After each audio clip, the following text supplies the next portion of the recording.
I'm just going to go ahead and read the scripture and we can talk about it. Genesis chapter 15, verse 1. After these things, the word of the Lord came unto Abram in a vision, saying, Fear not, Abram, I am thy shield and thy exceeding great reward. And Abram said, Lord God, what wilt thou give me, seeing I go childless, and the steward of my house is Eliezer of Damascus? And Abram said, Behold, to me thou hast given no seed, and lo, one born in my house is mine heir. And behold, the word of the Lord came unto him, saying, This shall not be thine heir, but he that shall come forth out of thine own bowels shall be thine heir. And he brought him forth abroad, and said, Look now toward heaven, and tell the stars if thou be able to number them. And he said unto him, So shall thy seed be. And he believed in the Lord, and he counted it to him for righteousness. And he said unto him, I am the Lord that brought thee out of Ur of the Chaldees to give thee this land to inherit it. And he said, Lord God, whereby shall I know that I shall inherit it? And he said unto him, Take me a heifer of 3 years old, and a she-goat of 3 years old, and a ram of 3 years old, and a turtle dove, and a young pigeon. And he took unto him all these, and divided them in the midst, and laid each piece one against another, but the birds divided he not. And when the fowls came down upon the carcasses, Abram drove them away. And when the sun was going down, a deep sleep fell upon Abram, and lo, a horror of great darkness fell upon him. And he said unto Abram, Know of a surety that thy seed shall be a stranger in a land that is not theirs, and shall serve them, and they shall afflict them 400 years. And also that nation whom they shall serve will I judge, and afterward shall they come out with great substance. And thou shalt go to thy fathers in peace, and shalt be buried in a good old age. But in the 4th generation they shall come hither again, for the iniquity of the Amorites is not yet full. And it came to pass that when the sun went down, and it was dark, behold, a smoking furnace, and a burning lamp that passed between those pieces. Now, as James and I were talking before church started, this, of all the stories of Abraham in the Old Testament, in the book of Genesis here, this is probably the one that gets the least attention, because frankly, it's kind of weird. After these things, it says, after these things, that's how this chapter starts. So what are they referencing here, after these things? Well, we know in the weeks past we learned about how Abram had left his father's house with Lot, his nephew, that there came a time when the family was so large that they had to part ways, and Abram let Lot choose his way, and Abram took the other way. We know Ronnie taught us about the War of Kings there, where Lot got abducted, and Abram, being like a 70-year-old or 80-year-old man, had to go ride into battle and save him. He received the blessing of Melchizedek and turned away the blessing of the king of Sodom. Evidently, Abram had a wild ride here in his 7th decade of life. But yet, when he left his father's house, God had made a promise that he would make him a great nation. And so far, he and Elizabeth, I'm thinking of Zachariah, he and Sarah were way up in years, way past the age where they could bear children on their own. And if God was going to make him a great nation, where was this seed going to come from? Evidently, Abram was distressing a little bit, because God comes back to him to affirm for a 3rd time. This is the 3rd time that God affirms his covenant with Abram. Now in verse 2 and 3, you see that Abram's referencing this man named Eliezer of Damascus. Because the society that they lived in was patriarchal, only men could own property. So inheritance was passed down from fathers to male heirs, usually their sons. But there was a precedence for a man who didn't have a male heir, maybe he didn't have children at all, or maybe he had only daughters, where he could adopt a servant and make him that heir. But see, God had promised that Abram would be a great nation through his own seed. So you can imagine what's going through Abram's mind here. He's saying, I'm just going to have to adopt some guy and give him all this stuff. Like, I can't see how the promise that you made to me could ever come true. Then in verse 5, God says, come out here, Abram, I want to show you something. A couple chapters earlier, when he first calls him out of his father's house, he tells Abram, I'm going to make you a great nation. Comes back a little bit later and he says, I'm going to make your seed as the dust of the earth. But this time he says, Abram, come out here. I want to show you something. Look at the stars. Try to count them. And I believe God waited a little bit. Let him count them. Let him get to, a couple hundred, and then, did I count that one? I got to start over. I wonder how long he left him out there. He said, Abram, that's how big it's going to be. That's how big this nation is going to be that comes out of your seed. But Abram, he still has no seed. That promise is well and good, but he still has no son to carry on this family. So he says, God, I need a sign. How am I going to know that I shall inherit it? So God tells him, get me a 3-year-old heifer, a she-goat, a ram, a turtle dove, and a pigeon. And you'll notice here that he doesn't tell him what to do with those animals. But Abram springs into action. He cuts them into pieces, and he arranges them. It says one against each other. So he arranges them in a row on this side and a row on this side. But he doesn't cut the birds apart. Now if God told you to get a bunch of animals, would that be your first instinct? I know what I need to do. I need to kill them and then hack them into pieces and then arrange them on the ground. That's a little weird.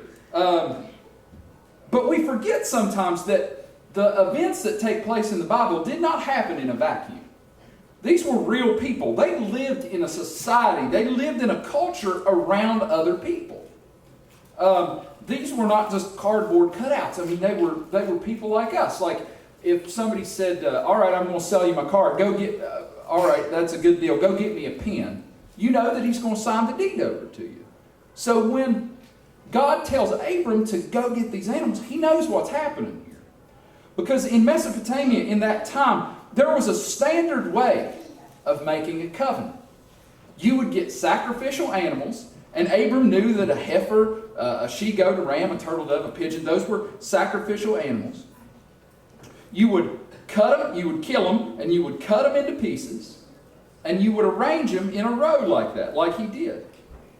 And when two people were entering into an agreement, each one would be asked to walk through that arrangement of dead animals, because it would be a sign that if either one of us breaks this covenant that we're about to make, what happened to these animals is going to happen to us. It was a serious thing. This is actually mentioned in Jeremiah, I think chapter 38, but there are sources outside the Bible too that tell us that this was a common way of making a covenant in those days. So when God tells Abram to go get those sacrificial animals, he knows what's happening. He knows that God is about to make a contract with him. But see, this contract that he was about to make was both a promise. It was a promise that God would hold up his end of the bargain and Abram would hold up his. It was a promise. But it was also a curse. Because the minute that promise was broken, it was sure death. That was the agreement. Now, Abram didn't know, he was talking to God, but he didn't know exactly how this covenant was going to take place. Maybe he thought God would send one of those angels that he'd met before. Maybe he thought, I don't know, Abram just kind of sat and waited. And he waited a long time. Because if you notice in verse 5, he's looking at the stars. And then by the time God shows up again, the sun is going down. So Abram has evidently spent all day butchering a bunch of animals and laying them out in pieces on the ground. And then he's sitting there waiting on something to happen. And we see fowls of the air, buzzards and stuff are coming down trying to eat it. And he's like, no, get away. I don't know what he's doing, but he's going to do something. I'm pretty sure the buzzards aren't part of this. So he's running them away. He's sitting there all day. You can imagine that stuff starting to smell bad. And he's just sitting there, God, I don't know what is happening, but I know something's going to happen. But as the sun goes down, it says a deep sleep fell on him. A horror of great darkness. That's a great phrase, isn't it? Falls on him. I imagine it like if you've ever been in the pitch black woods and you've got a campfire, but it's kind of burnt down and it's just a dim light. That's the kind of darkness that I imagine has descended on Abram here. And in this dream, in this vision, God reveals some uncomfortable prophecies to Abram. He says that he'll live his life in peace, but his seed are going to be subject. He doesn't give him all the details, but he says they're going to be subject to another nation. They're going to be a stranger in a land that's not theirs, and they're going to have to serve him for 400 years. But he does tell him that eventually they'll come out with great substance. And then the weirdest part of this story happens. A smoking furnace and a burning lamp appear and move between the hacked-apart animals. Now, what in the world is going on here? God is using another thing that Abram would have recognized to confirm that covenant. Because it was also common in the area where he lived, if you were trying to perform a ceremony, it was common that you would have a torch, a burning lamp, and a censer, which is like if you've ever seen in Catholic churches or Eastern Orthodox churches, they've got those little balls that they burn incense and they move it around so the incense fills the room. That's what scholars think is meant by burning smoking furnace here. It was common, especially in rituals of purification, that you would use a lamp and a smoking furnace or censer. So God is, again, he used a symbol with the animals as a way to make a contract with Abram. It was something that he would have understood. And then he uses this sign of a lamp and a censer, a furnace, to confirm it. But notice here the ritual doesn't get completed. Because I think Abram probably understood that lamp and furnace was a symbol of God. But Abram never had to walk through the animals. Abram never had to walk the walk of that covenant. And after he woke up, maybe he was thinking about this weird dream he'd had the night before. It might have left him scratching his head a little bit. Maybe he thought, well, does that mean the promise isn't going to be fulfilled? Why didn't God allow me to complete my part? Was there some mistake here? What's going on? There was no mistake. God knew this is exactly how this covenant would have to work. Because let me tell you something, true to God's word, Abraham's seed did come out of that bondage with great wealth. It said as they were leaving after the plague of the death angel killing the firstborn of Egypt, their Egyptian neighbors were just loading them down like, will you please leave? I will give you everything. And they gave them earrings and jewelry like, I don't, just get out of here. So they go into the wilderness burdened down with all of this great substance, had everything they could need. But you know, it was just a matter of weeks before they were begging to go back to their slave masters. And it wasn't long. I mean, they had only made it to Sinai, right across the Red Sea, before they had already turned to false gods for their hope. God knew that just a few generations after he had made this covenant, this promise with Abram, he knew that it was going to be broken. And throughout the rest of the Old Testament, it only gets worse. That promise, I said, when you made a covenant like that, it was a promise, but it was also a curse. And it didn't take long for that promise that God had made to turn into a curse. They had broken their part of the covenant. They had broken their part of the promise. There was only one thing that was going to happen now. They were on the road to destruction. That's what happens when you break a promise, when you break a covenant like that. Hope had turned to destruction. But you know what? God never dropped his end of the bargain. Not once. He kept His promise on His side of that covenant, every dot and every tittle. Listen how beautifully, I've loved this scripture for years. In Psalm 78, the psalmist Asaph says, their heart was not right with Him, neither were they steadfast in His covenant. Oh, but He, being full of compassion, forgave their iniquity and destroyed them not. Yea, many a time He turned His anger away and did not stir up all His wrath, for He remembered that they were but flesh, a wind that passeth away and cometh not again. God could have destroyed them for disobeying His covenant. He could have destroyed him. That was what the contract was about. He could have. But He didn't.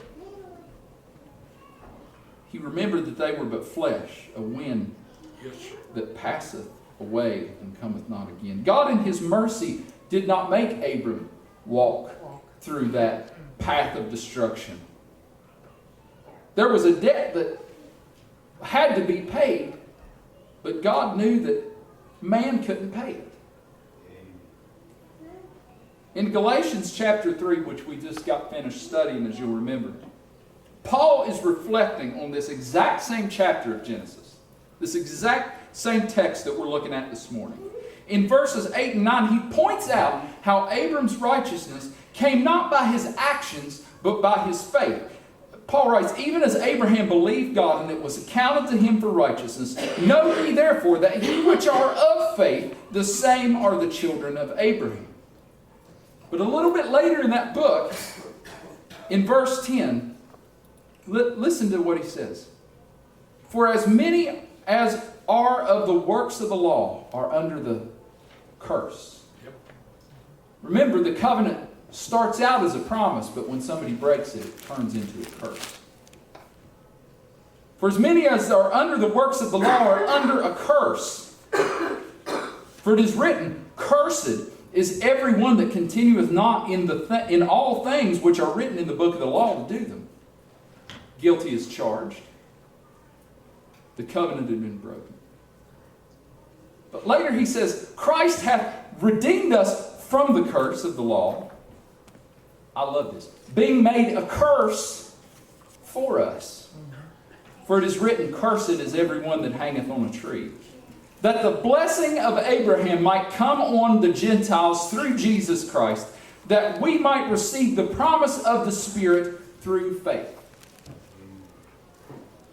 Other than the narrative of the Old Testament about how God, there are two narratives that are going on throughout the entirety of the Old Testament. One narrative is how disobedient God's people are and how time and time again they turn their hearts from Him. The other narrative is the promise of a better thing that's coming.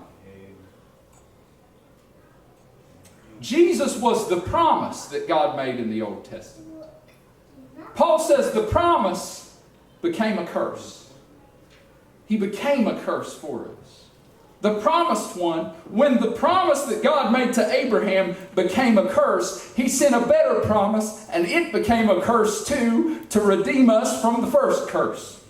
God knew exactly what He was doing when He left that ceremony there with Abraham half complete. Like I said, there was a price that had to be paid. But He knew that man could not pay it. He knew that if God poured out the righteous judgment that was due on His people, there would be nothing left of it. So if somebody was going to have to pay the price that had to be paid for this broken covenant, God knew that He would have to do it Himself. It's telling to me that He used a lamp, a light. And He also used a censer, incense, something that smelled good. Paul says in Ephesians that Jesus offered Himself as a sweet-smelling savor up to God.